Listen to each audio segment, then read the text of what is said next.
Hi guys, मैं दीपक प्रजापति आप सभी को अपने यूट्यूब चैनल दीपक मैथ क्लास में स्वागत करता हूँ। आज का जो टॉपिक है स्पर्म, हिमस्पर्म, गोलक, अर्धगोलक। इसके पहले मैं 6 नंबर तक सवाल कराया था। आज मैं 7 नंबर सवाल करा रहा हूँ। ध्यान से सवाल को पढ़ा जाए एक बार। एक ठोस गोलक का अर्ध व्यास 2.1 सेंटीमीटर है। उस गोलक में कितना घन सेंटीमीटर लोहा हो, हिसाब करके लिखें एवं उस लोहे के गोलक का वक्रतल का क्षेत्रफल ज्ञात करें। देखिए, मैं आपको बोला था ना, जहां घन सेंटीमीटर की बात करते हुए क्या होगा, आपको बोला था ना आयतन निकालने के लिए, जहां घन सेंटीमीटर की बात हो वो आयतन निकलेगा। हम लोग लिखेंगे चूंकि गोलक गोलक का अर्ध व्यास 2.1 सेंटीमीटर 2.1 सेंटीमीटर 2.1 सेंटीमीटर 2.1 सेंटीमीटर। हमसे क्या पूछा? आयतन। क्या पूछा है? आयतन। तो अब लोग आयतन का फॉर्मूला क्या होता है गोलक, आप लोग बताए भी थे। क्या होता है? 4/3 पाई आर क्यूब। क्या होता है? 4/3 पाई आर क्यूब। क्या होता है? 4/3 पाई आर क्यूब। तो 4/3 उतारेंगे, 22/7 लिखेंगे। अब मैं क्या करूं, आपको डायरेक्ट बता रहा हूं। इसको क्या करिए, 21/10 को 21/10 3 बार लिख दीजिए। 7×21। आपको देखिए कोई नहीं कटेगा, ये कटेगा 3 3 3। अब इसमें इसमें इसमें गुना करेंगे और 1000 से क्या करेंगे,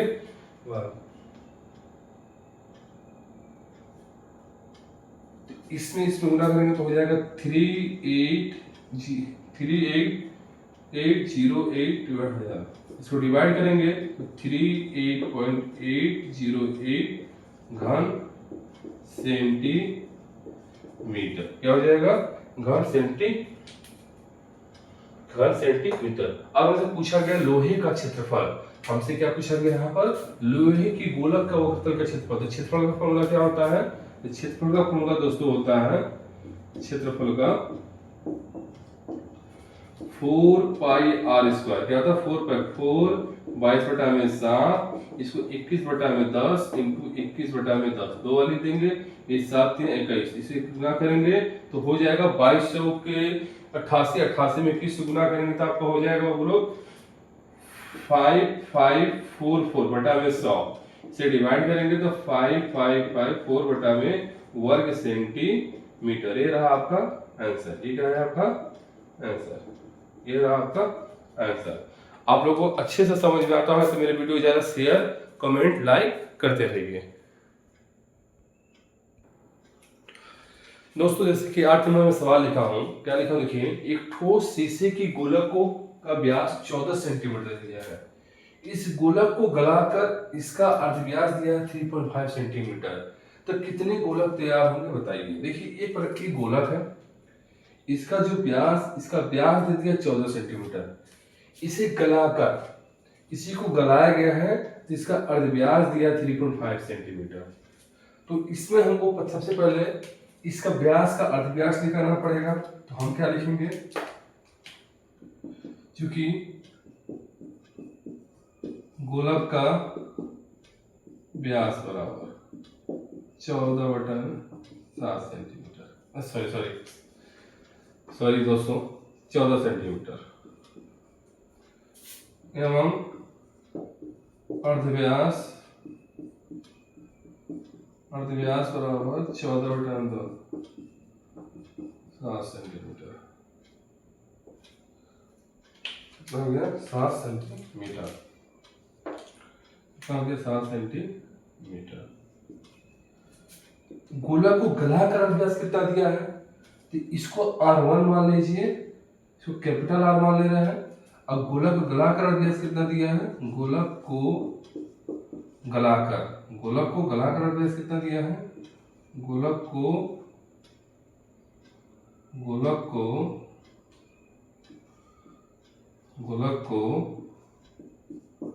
गलाकर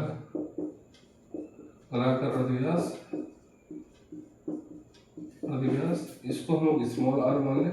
ये दे दिया आपका 3.5 सेंटीमीटर। ये दे दिया गया है। गोलक को गलाकर दे दिया है, गोलक इन दोनों का अर्धव्यास दे दिया है।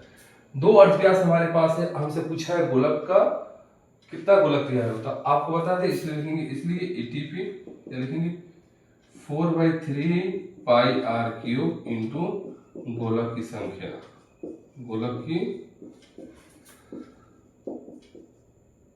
संख्या बराबर ठोस गोलक का आयतन। ठोस गोलक का आयतन लिखें या 4/3 πr³ लिख दिए।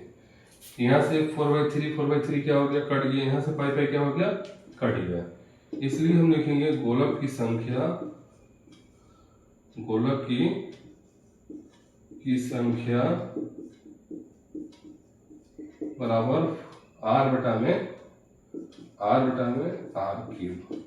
तो r/r दिए हैं तो r की जगह हम लिखेंगे 7 × 7 × 7 3.3/5 3/5। अब यहाँ ले जाएंगे तो 10 ऊपर जाएगा, फिर 10 ऊपर, फिर 10 ऊपर, ये 7 से 35, 7 से 35, 7 से 35, 5 से काटेंगे 2 2 2, इसमें मतलब 8 को, इसका मतलब ये 8 हो जाएगा। दोस्त आप सभी को अच्छे से समझ में आता होगा, मेरे वीडियो ज़्यादा शेयर सब्सक्राइब कमेंट करते रहिए। चलिए हम लोग आगे देखेंगे 9 नंबर सवाल। कितना नंबर देखेंगे, 9 नंबर सवाल को देखेंगे।